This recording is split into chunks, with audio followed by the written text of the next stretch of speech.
The doctor wants you to put them on 28%. No. All right.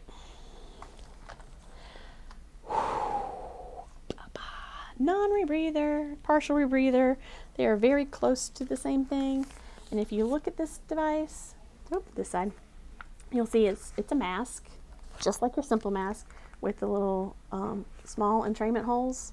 And it comes with these little plastic discs. You should have at least 2 of them. There's one there, and then there's one over the bag here.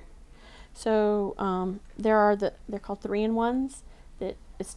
You don't have a separate simple mask. It just saves money. So if you need a simple mask, you pull this part out, and you stick this adapter up in here, and then you use the oxygen tubing, and it turns it into a simple mask like this.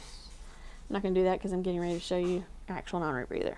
So with no one-way valves here or here, it's a partial rebreather. So you are going to attach your oxygen tubing to here, and then you are going to attach the other end to the flow meter. I should have gotten the air compressor out of the garage for this one, but I didn't. So you're attached. When you turn this liter flow up, according to your book, it's a minimum of 10 liters per minute for the partial rebreather and the non-rebreather. But the key to knowing if 10 liters is enough, you might need more than 10 liters, is when the patient inhales, this bag will be inflated like a balloon. And if it deflates more than 1/3, you need more flow. So the patient breathes in and this collapses, turn up the flow. You're going to turn up the flow until when the patient breathes in, this bag stays inflated. Let's see if I can, easiest way for me to do this. So when you first plug it in, you're going to hold your fingers, gloved, cleaned fingers, over the port, and the bag will fill up. See if I can get the bag to fill up for you.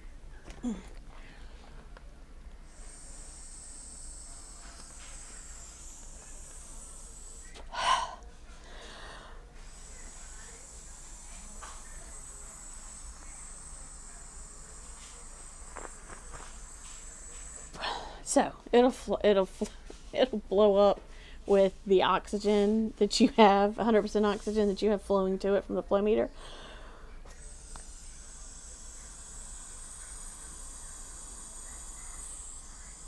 All right, and then they'll take breaths in. So as a non-rebreather, you're going to put this on just like you do a simple mask. Tighten it down, and the patient is going to breathe in. And when they breathe in, they're going to suck some air, oxygen, the 100% oxygen out of the bag, and some of the oxygen out of this tubing and through these nares here. And then you exhale.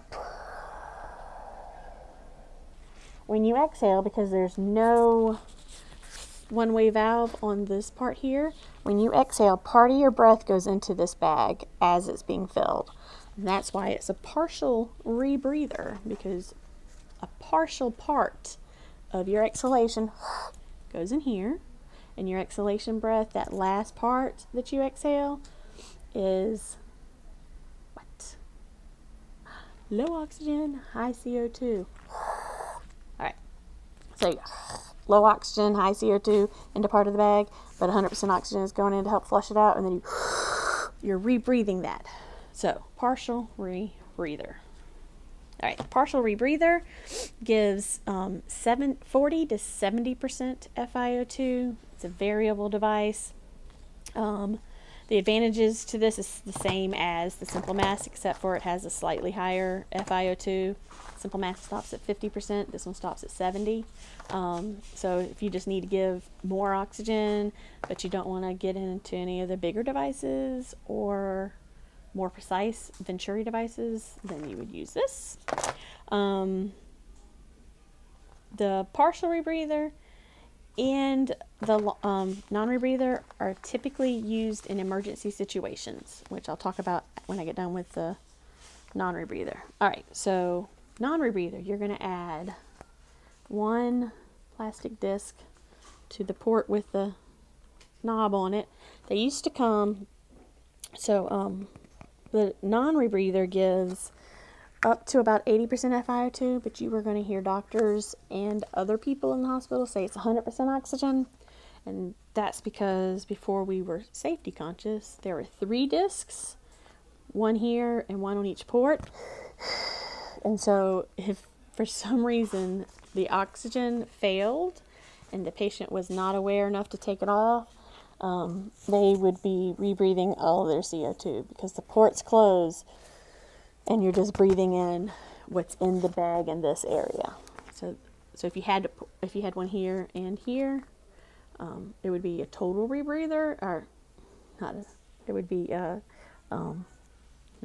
it's still a non-rebreather, but with no oxygen going through it, it's death.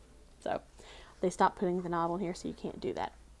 All right, so one-way valve here, a one-way disc valve is going to go on this part right here. I'm going to attach this. You just clip it on one side, grab it on one side, and pull it, and now you've got a one-way valve here. So I'm going to breathe in. When I breathe in, this valve gets pulled up by the air, and the oxygen comes out of the bag and starts to go into my airway. And when I breathe in, this valve gets pulled in, so I'm not entraining any room air to dilute down that oxygen. So there's just a little bit of room air entraining here and from around the mask that dilutes that 100% down to about 80%. But if you hear a doctor say it's 100%, go with it. Don't correct them. All right. So this is a non-rebreather, or NRB, non-rebreather. It is a non-rebreather because the valves are in place.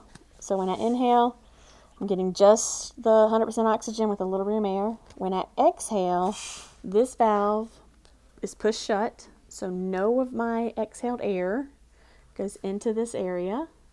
And this valve opens and I exhale through the ports, and the flow is high enough that it washes it out, and I'm only getting 100% when I'm breathing.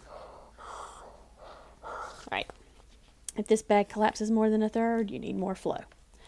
Advantages to this one, same as the simple mask and the partial rebreather. It's just a higher FiO2. It goes up to 80%. This is also used in an emergency situation. So these devices are not used when you have a patient that needs a higher FiO2 long term. So this is for the ER patient, the patient in severe distress, that you go into their room to assess them. They're in severe distress.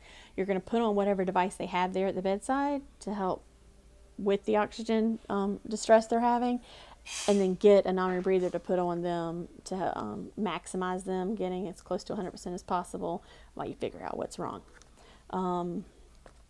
Yeah, so you're going to see trauma patients, patients in the ER, patients in full distress on the floor or ICU or wherever are going to have a non-rebreather on. Now, when we go to lab next week and we blow these up so you can actually see them and you breathe through your own with the bag inflated and deflated, you'll never watch TV again because these are always deflated. The poor person wearing it is rebreathing their CO2 through the whole filming, and they probably have a monster